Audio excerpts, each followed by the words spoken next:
Assalamualaikum warahmatullahi wabarakatuh. Waalaikumsalam. Terima kasih atas waktu yang diberikan.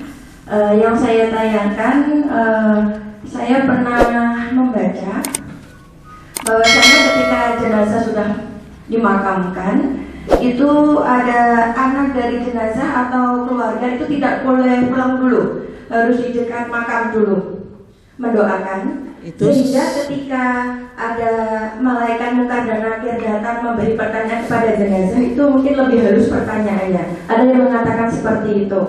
Yang saya tanyakan, apakah pernyataan itu benar atau bagaimana? Terima kasih. Wassalamualaikum warahmatullahi wabarakatuh.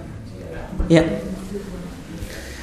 Yang pertama ya, tentang ada pendapat atau mungkin pernyataan sebelum mayit itu dikuburkan, itu ahlul mayit, keluarga mayit itu didatangkan semuanya di samping apa?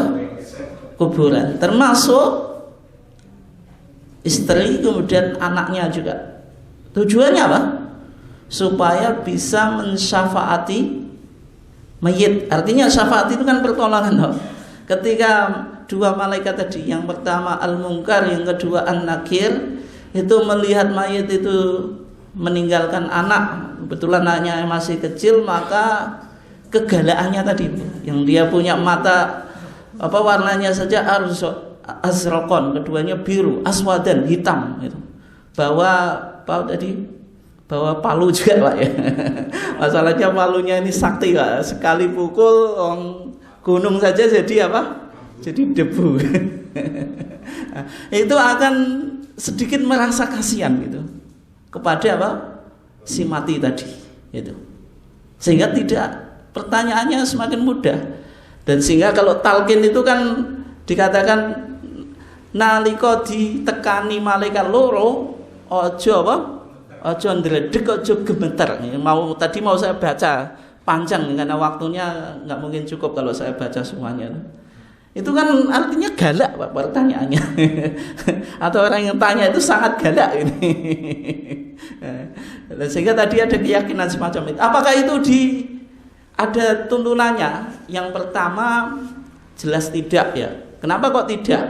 Wanita itu tidak boleh ittibaul jenazah, mengikuti proses apa? Pemakaman jenazah, sebagaimana hadis Ummu Atiyah yang pernah kita bahas. Rasulullah bilang, Ummu Atiyah menyatakan apa? Nuhina, kami dilarang anittibail jenazah, dari mengikuti jenazah.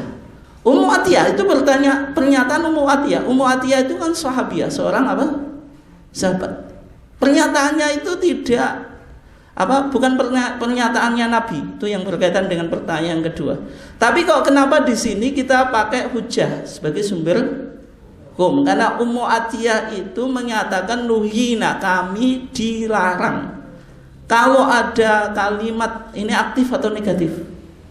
Negatif. Nuhina, kami dilarang, itu pasti ada yang melarang. Kalau sahabat menyatakan nuhina, kami dilarang, umirna, kami diperintah, itu bisa kita pahami Pak, pasti yang memerintah ya Nabi. Meskipun hadis itu mauquf itu hadis yang sampai pada sahabat, bukan pernyataan Nabi, bukan perbuatannya Nabi, bukan ketetapannya Nabi. Tapi kalau dia ada indikator menunjukkan yang dilakukan atau yang dinyatakan itu ada sumbernya dari Nabi, itu disebut al-mauquf fi hukmil marfu. Pernyataan sahabat, perbuatannya sahabat, tapi statusnya marfu, sama dengan yang diucapkan atau yang dilakukan oleh Nabi, dan itu bisa dijadikan sumber hukum. Itu dalam pandangan Muhammadiyah semacam itu ya.